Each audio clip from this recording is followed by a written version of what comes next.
Sanggar Cerita mempersembahkan Sabda Pandita Ratu.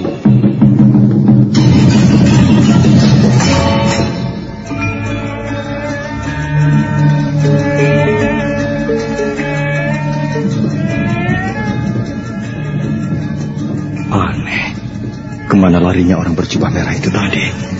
Sungguh luar biasa, sangat gesit gerakannya. Mestinya aku bisa mengejarnya. Akan tetapi orang berjubah merah itu tiba-tiba lenyap. Tidak banyak orang yang mampu menghilang dalam ajian penglimunan. Orang itu menghilang.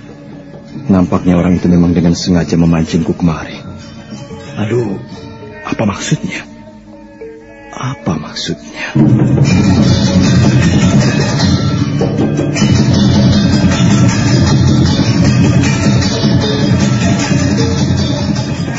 Sabda Pandita Ratu, sebuah kisah penuh dilema, tragedi cinta anak manusia, perebutan tahta, mabuk harta dan duniawi, serta silaunya kehormatan, di mana keangkara murkaan merajalela karena dendam yang membara. Kisah ini berlatar belakang berdirinya Singasari. Ken Arok, dialah pemuda yang merekuk pahit getirnya kehidupan. Namun sebenarnya, dialah yang harus melaksanakan sabda-sabdanya. Perjalanan sengsaranya adalah awal untuk meraih keberhasilan, untuk menuju kejayaannya di saat Singasari berdiri. Apakah cita-citamu itu, Kenomang? Aku ingin mengubah nasibku. Aku bosan dengan kehidupanku selama ini yang terlunta-lunta, akrab dalam pelukan kemelaratan. Kadangkala aku berangan-angan, aku adalah seorang istri dari Patih. Bahkan lebih gila lagi, aku berangan-angan, andai kata aku adalah seorang permaisuri, maka akan terhapus semua masa silamku.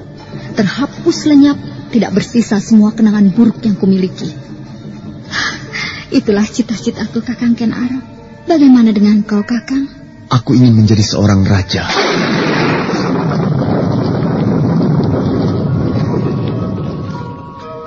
Sabda Pandita Ratu. Naskah ditulis oleh Pondra Swasti Langit, diolah oleh Agung Bahrodi, didukung oleh artis-artis terkemuka Ferry Fadli, Eli Ermawati, M. Abud, Ivone Rose, dan lain-lain.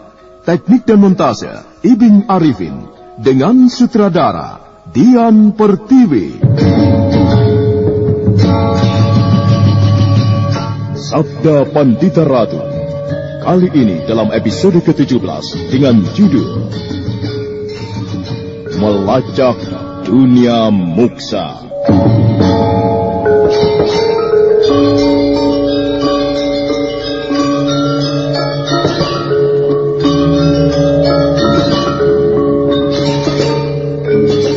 Dalam seri ke-497 ini dengan para pemain, Dedi sebagai Bandar Maung, Arya sebagai Resi Bawani, Ferry Fadli sebagai Kameswara, Ana Sampayon sebagai Umat Durga, Billy Burhan sebagai Damar Taun, Wenda Lubis sebagai Lare Angon, dan Asdi Suhastra, pengantar cerita. Pertempuran yang terjadi berlangsung dengan sangat dahsyat.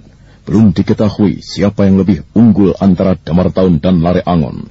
Namun sementara itu, di lingkaran pertempuran yang lain, perang tanding antara Pacar Keling dan Bandar Maung telah mencapai puncaknya. Mereka telah siap melontarkan aji pamungkas masing-masing. Mereka berada di kanan dan kiriku. Semoga aku mampu mengecoh mereka. Aku berharap aku mampu mengecoh mereka. Pacar Keling memperhatikan gerak kedua lawannya dengan seksama. Pacar Keling kemudian memejamkan mata. Kedua tangannya terentang, seolah siap menghalau semua serangan. Ajian apa yang akan kau gunakan itu, anak muda? Ajian apapun yang digunakannya. Apakah ia pikir akan dapat menahan kita berdua? Tunggu apa lagi? Kita gempur bersama.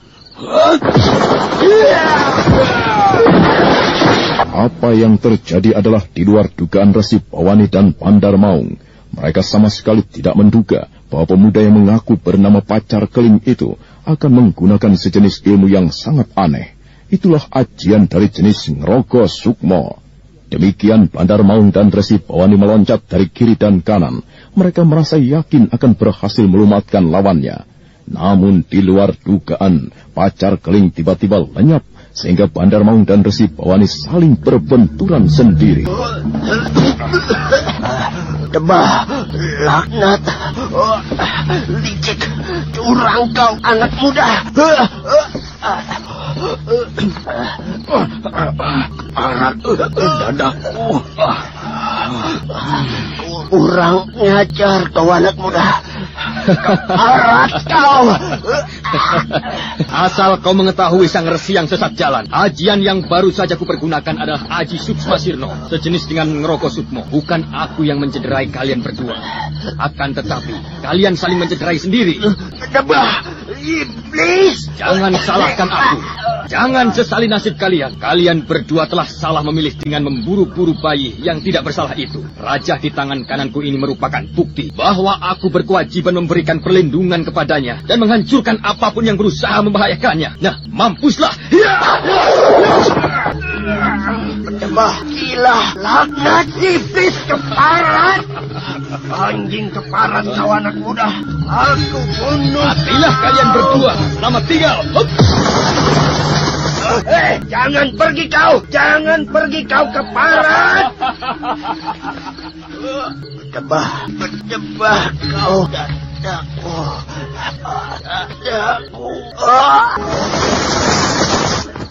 Jangan kau merasa gembira karena berhasil membunuh dua orang tua itu, anak muda. Siapa kau? Mustahil kau tidak mengenalku. Tidak ada gunanya kau menata nafasmu. Nasibmu sangat buruk karena bertemu denganku. Andai kata kau tidak memiliki raja di tangan kananmu, maka dengan senang hati aku akan membiarkanmu hidup. Tetapi salahmu kau memilikinya. Nah, bersiaplah untuk mati, anak muda. Kau pikir kau mampu melakukan, ha? Apa? Kau hanya seekor menjangan kecil. Di hadapanmu saat ini ada seekor harimau lapar. Kau meragukan aku? Terimalah ini, anak muda. Rontalah dari jeratan selendangku itu. Kalau kau mampu.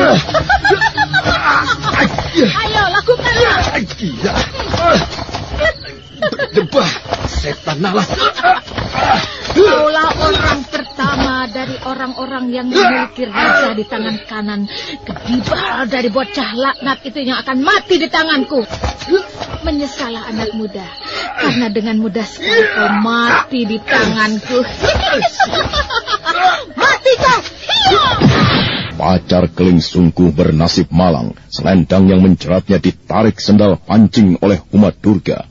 Pacar Keling terhuyung-huyung ke depan. Dia bermaksud menggunakan ajian Sukma Sirna yang dimilikinya, namun dia terlambat melakukannya karena Durga Parabandari telah lebih dulu menghantam kepalanya. Tidak mampu untuk menjerit lagi, Pacar Keling roboh di atas tanah. Inilah cara yang paling tepat yang harus aku lakukan. Satu persatu mereka yang akan memberikan perlindungan kepada bayi itu harus aku habisi lebih dahulu.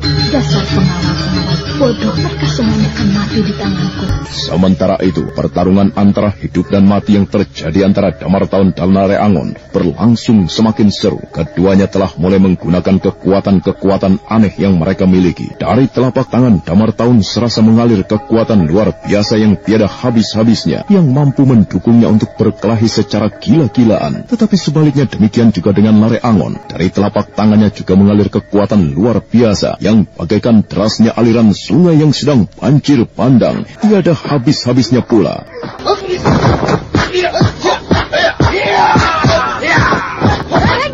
Damartaun dan Lare Angon berloncatan mundur mengambil jarak.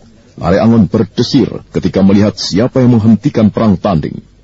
Lare Angon dapat mengenali bahwa perempuan yang mempunyai ciri-ciri demikian itu adalah Umat Durga Parabandari, sumber dari segala kegelapan, titisan dari kekuatan hitam yang pernah hidup di masa silam. Lare Angon menjadi tegang. Kau juga memiliki raja di telapak tangan kananmu, ha? Kalau iya, kau mau apa? Bagus, meski kau sembunyikan, sebenarnya aku memang sudah tahu. Dengan demikian, kau akan menjadi orang kedua dari orang-orang yang bernasib sial karena memiliki raja itu yang akan mati di tanganmu. Siapa yang sudah kau bunuh? Bukan urusanmu. Bersiaplah untuk mati. Durga Parabandari mengurai selendang yang semula melilit di pinggangnya dengan tatapan mata yang tidak berkedip, dia memandang langsung ke hitam mata Lare Angon. Damar Taun menunggu dengan seksama apa yang akan terjadi. Durga Parabandari meremas-remas pangkal selendangnya dan telah siap untuk menjerat lawannya, sebagaimana yang pernah dilakukannya terhadap pacar Keling. Tetapi tidak akan aku biarkan kau melakukannya, Uma Durga. Kau? Ya, inilah aku. Kau selalu saja menjadi sandungan langkahku, Paman. Lebih baik, jangan lanjutkan semua niat burukmu itu, Uma Durga. Tidak ada gunanya kau mencoba mengumbar angan-anganmu. Kejahatan tidak akan pernah menang melawan kebenaran. Kau tahu apa Kameswara? Aku banyak tahu daripada kau. Karena yang ada di dalam benakmu tidak lebih dari kejahatan dan kejahatan. Bagaimana kau menyebar kegelapan ke dalam hati semua orang? Sadarilah bahwa kejahatan tidak akan pernah menang. Usahamu akan sia-sia. Aku tidak akan membiarkan kau menjadi sumber bahaya anakku. Bukan aku saja yang akan melakukan hal itu. Akan tetapi kau melihat berapa banyak orang yang dengan sukarela menjadi pelindungnya, memberi pengayoman kepadanya. Bodoh sekali. Justru mereka orang-orang itu sangat bodoh. Bodoh sekali. Hei, Durga, mumpung sekarang kita bertemu. Ayo, aku tantang kau untuk bertempur. Mengadu semua ilmu yang kita miliki. Jika kau mampu membunuhku, maka sejak saat itu tidak akan ada lagi orang yang akan menghalangi sepak terjangmu. Ayo Durga, jangan menolak. Kita selesaikan persoalan kita sekarang juga. Damar Taun, pergi. Kita tinggalkan tempat ini. Keparat, jangan lari kau Uma Durga. Hei, Damar Taun, cepat tinggalkan tempat ini. Pecah kepalamu jika kau berani melawankan aku. Ya, di sana Lare Angon. Jangan biarkan dia pergi. Ya. tanpa menunggu lagi, Lare Angon segera melesat menghadang Damar Taun. Keduanya kemudian kembali terlibat dalam perang tanding yang dahsyat. Sedangkan Kameswara dan Uma Durga mengambil jarak. Namun Kameswara benar-benar telah bulat keputusannya untuk bertarung dengan orang yang menjadi sumber bahaya bagi anak lelakinya itu. Mau lari kemana kau? Perlarian susul menyusul antara Damar Taun dan Lare Angon sehingga kemudian semakin jauh dari tempat pertarungan semula. Namun ternyata ketika kemudian Damar Taun melewati lebatnya tepi hutan, Lare Angon kehilangan jejak. Keparat, mengecut! Hei, Damar Taun, mengapa kau berperilaku seperti seorang perempuan pinjungan yang sering terselimpet oleh sempitnya kain jarik? Keluar kau! Jangan bersembunyi! Kita lanjutkan lagi pertarungan kita! Ayo, keluar! Hei, Damar Taun, aku tahu kau masih berada di sekitar tempat ini. Kau pasti mendengar suaraku. Mulai dari sekarang, sebaiknya kau jangan menjadi seorang lelaki. Jadilah perempuan saja yang menggunakan daun sirih untuk hinangan. Jangan menggunakan pakaian lelaki, gunakan pakaian perempuan. Bawalah ketrung dan berkelilinglah dari kampung ke kampung. Siapa tahu akan ada lelaki iseng yang akan menanggapmu. Jadilah orang semacam itu. Jika kau tidak mau keluar memenuhi tantanganku, jadilah pengecut Damar Taun. Jadilah pengecut Damar Taun, perempuan, betina. Di persembunyiannya, Damar Taun menggeretakkan gigi, menahan kemarahan yang tiada terkira. Jika tidak teringat pada perintah Uma Durga Parabandari yang tidak mungkin diganggu-gugat, ingin rasanya Damar Taun meloncat keluar dari persembunyiannya dan melabrak Lare Angon hingga titik darah yang penghabisan. Namun hal itu tak mungkin dilakukannya. Hei, Damar Taun, keluar kau! Jangan bersembunyi. Hanya seorang perempuan penakut yang bersembunyi di liang semut. Hanya sejenis pengecut yang tidak tahu malu, yang rela menebalkan wajah setebal dinding candi, memilih bersembunyi. Keluar kau, Damar Taun! Keparat, orang itu benar-benar sombong sekali. Seharusnya aku keluar dari tempat ini dan aku beset mukanya. Betapa laknat. Damar Taun, keluar kau! Ayo, keluar kau! Kita bertarung. Kita buktikan siapakah yang lebih pantas disebut kesatria. Apakah Damar Taun yang di tangan kirinya terdapat Raja Mata Belekan, ataukah aku yang memiliki Raja Kalacakra? Keluar! Meskipun Lare Angon berteriak-teriak sampai serak suaranya, namun ternyata Damar Taun tidak memenuhi tantangannya. Dan pada akhirnya Lare Angon merasa bahwa apa yang dilakukannya itu sia-sia belaka. Damar Taun tidak akan mau keluar memenuhi tantangannya. Berjebah kau, Damar Taun! Hiya! Setelah merasa yakin bahwa lawannya telah pergi, Damar Taun kemudian keluar dari tempat persembunyiannya dan bagaikan dituntun oleh sesuatu yang kasat mata atau tidak jelas keberadaannya. Damar Taun melangkah. Dia menyibak semak dan dedaunan menuju ke suatu tempat yang tidak jauh dari tempatnya berada. Damar Taun merasa jantungnya berhenti berdetak ketika kemudian dia melihat sesuatu yang tergeletak. Dan sesuatu yang tergeletak itu adalah gurunya sendiri. Guru? Guru? Dengan pandangan mata yang aneh, ditujukan ke arah di mana Lare Angon telah pergi meninggalkannya. Damar Taun nampak menggeretakkan giginya. Bagaimanapun juga, hubungan batin yang selama ini terjalin dan kemudian terputus telah mengguncang jiwanya. Dengan tatapan mata yang kosong, Damar Taun kemudian memandang ke arah tubuh yang tergeletak lainnya. Tubuh Bandar Maung, serta tubuh seseorang yang tidak dikenalnya. Pada telapak tangan orang itu terlihat sesuatu yang mengusik hatinya. Bagaimana Kisanak Lare Angon? Kau berhasil? Aku tidak berhasil. Orang itu masuk ke dalam lebatnya pepohonan dan tidak mau melayaniku lagi. Meskipun aku tantang dan aku kata-katai dengan kata-kata kasar yang aku harapkan akan mengungkit harga dirinya. Namun ternyata orang itu memilih tetap mendekam. Bagaimana dengan mata tiga itu? Sama. Orang itu kabur dan memilih tidak mau melayani tantanganku. Apa yang kita lakukan sekarang? Paman, bagaimana menurut Paman Bresima? Anak Mas, bayi itu masih belum terbebas dari bahaya. Kita harus segera mengejar Badrawati. Kasihan bocah itu. Bagaimanapun juga, ia masih tetap seorang bocah. Paman benar. Tetapi ke arah mana kita mengejarnya, kita tidak tahu. Barangkali anak Mas Lare Angon memiliki keterangan. Barangkali aku bisa menemukan arahnya, Kiai. Nah, ternyata benar dugaanku. Apa yang Paman maksud? Selama ini aku mengira bahwa di antara sesama orang yang memiliki Raja Kalacakra itu terdapat hubungan batin yang erat. Meskipun di antara mereka sebelumnya tidak saling mengenal.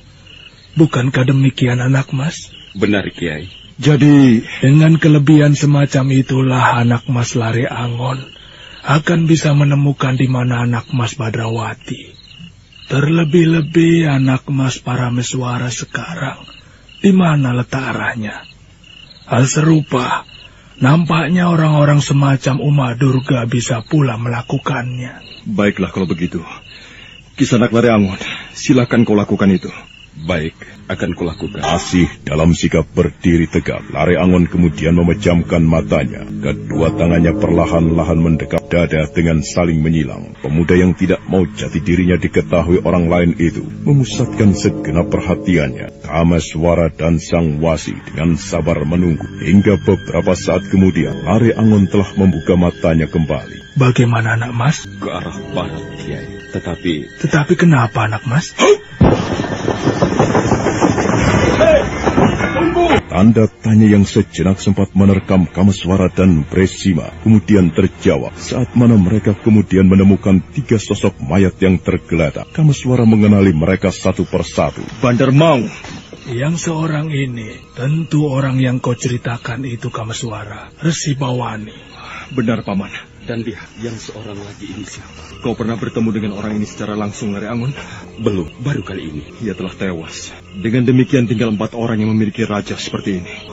Pacar Keling. Ia telah mengorbankan nyawanya untuk kepentingan anakku Parameswara. Aku tidak tahu dengan cara bagaimana aku harus membalas pengorbanannya. Kasihan kau Pacar Keling. Tubuhnya berantakan tidak keruan wujudnya. Kebahagiaan dan nirwana yang didapat dengan pengorbanan yang dilakukannya. Semoga demikian, Paman. Nampaknya ini perbuatan Damar Taun. Tempat ini tidak seberapa jauh dari tempat Damar Taun itu menghilang.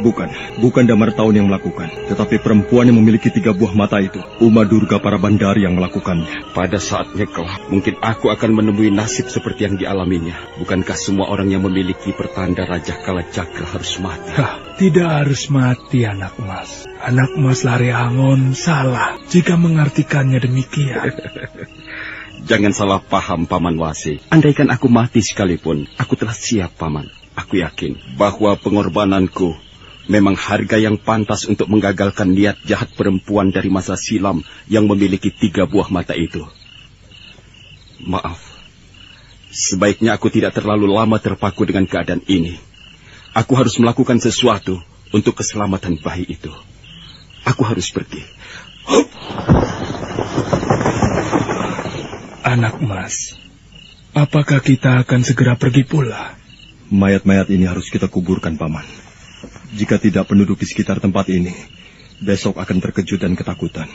Di samping itu, aku akan memberikan penghormatan khusus kepada Pacar Keling. Ia orang pertama yang tewas. Baiklah, mari aku bantu anak Mas. Dengan perasaan yang teraduk tidak karuan, Kameswara segera menggali lubang untuk memendam mayat Bandar Maung dan Resi Bawani. Dan pada lubang yang lain, Kameswara memendam jasad Pacar Keling yang telah membeku. Dan manakala semuanya telah selesai, Kameswara menghela napas sangat berat, seolah gambaran dari betapa beratnya masalah sedang dihadapinya.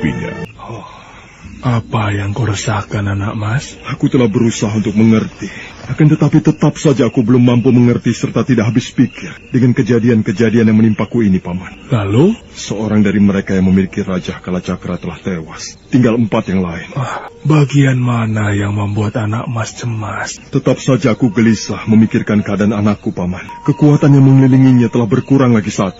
Durga para Bandari telah membunuhnya. Anak Mas, nampaknya apa yang dilakukan Uma Durga saat ini adalah dengan mengurangi musuh sebanyak-banyaknya. Orang-orang yang berada di sekeliling putra anak Mas itu yang harus dihancurkan lebih dulu. Demikian rupanya apa yang berada di benaknya. Parameswara, kasihan dia. Mari, Paman, segera kita tinggalkan tempat ini. Pertempuran telah lama berlalu dan bahkan malam telah bergeser mendekati pagi. Tetapi pertempuran itu ternyata telah mencengkram hati penduduk sedemikian rupa, sehingga mereka masih dibayangi oleh kecemasan. Sepasang suami istri yang sempat memberi tumpangan beberapa hari kepada Badrawati dan Parameswara, belum terurai rasa gelisah di hatinya. Kakak. Bagaimana, Nyai? Bagaimana, Kak? Bagaimana? Kita tidak tahu apa yang terjadi di luar, Nyai. Tetapi nampaknya orang-orang yang berkelahi itu telah selesai. Lalu bagaimana dengan Badrawati, Kang? Bagaimana dengan Parameswara? Ya, semoga Yang Batara Agung melindungi mereka, Nyai. Apa sebenarnya persoalan yang terjadi pada mereka, sehingga bocah yang tidak bersalah seperti Badrawati dan apalagi bayi Parameswara sampai harus dikejar-kejar seperti itu? Kita tidak tahu, Nyai. Akan tetapi mungkin kita berhak ikut mendoakan. Semoga Yang Batara Agung memberi pengayoman kepadanya, Nyai. Kasihan mereka, ya, Kak. Sudah. Kendalikan dirimu. Jangan kau menangis. Sebenarnya kita masih tetap berada di dalam rumah ini. Mungkin menyebabkan kita juga berada di dalam bahaya. Ingat kata Badrawati, bahwa sebaiknya kita pergi. Tetapi aku takut, Kang. Sudahlah, mari kita pasrahkan saja, Nyai. Semoga tidak ada orang yang bermaksud jahat kepada kita. Sang waktu merambat ke arah fajar pagi. Dan meski sepasang suami istri itu merasa waktu sedemikian lambatnya dalam bergeser, akhirnya matahari kemudian menyemburatkan cahayanya. Fajar telah menyingsing. Cahayanya yang kemerah-merahan nampak dari lubang-lubang dinding bambu. Sudah fajar, Nyai. Lihat dari lubang ini. Sudah fajar. Kita keluar. Kita lihat di luar, Nyai. Aku takut, Kak. Kita tunggu lebih siang lagi. Ayolah kita lihat apa yang terjadi semalaman di halaman rumah kita, Nyai. Aku takut. Kalau begitu, kau tinggal saja di dalam. Biar aku yang melihat. Raksasa. Hah? Apa? Raksasa? Ya. Mana raksasanya, Kak? Lihat, Nyai, lihat. Halaman rumah kita bagaikan diaduk tidak karuan wujudnya. Hanya sapi atau kerbau yang mampu membuat tanah bagaikan dibajak seperti ini. Padahal yang kita lihat ini adalah jejak-jejak orang yang berkelahi, Nyai. Aku takut, Kang. Benar-benar gila. Tanah bagaikan diaduk. Kemudian pohon jambi tanaman kita tumbang, patah di tengah, Nyai. Benar-benar gila. Dengan apa mereka melakukan semua ini, Kang? Mereka berkelahi, Nyai. Dan inilah akibatnya. Tetapi bagaimana mungkin orang yang berkelahi bisa mengakibatkan keadaan yang seperti ini? Mereka bukanlah orang sembarangan, Nyai. Meskipun mereka juga manusia seperti kita, namun mereka yang berkelahi itu mempunyai ilmu kanuragan, sedang kita tidak, Nyai. Bahkan kalau bisa disebut bocah bernama Badrawati dan bayi itu misalnya, mereka memiliki pertanda-pertanda aneh di tangannya. Itu juga yang membedakan mereka dengan manusia sewajarnya, Nyai. Dan ketika pagi merambat sedikit ke arah siang, cahayanya menerobos kuning kemerah-merahan di antara lebatnya dedaunan. Tetangga terdekatnya yang kemudian datang tergopoh-gopoh didorong rasa cemas. Nah, bagaimana kisah selanjutnya? Saudara pendengar, untuk mengetahui jawabannya, ikutilah kelanjutan kisah ini dalam seri berikutnya. Sampai jumpa.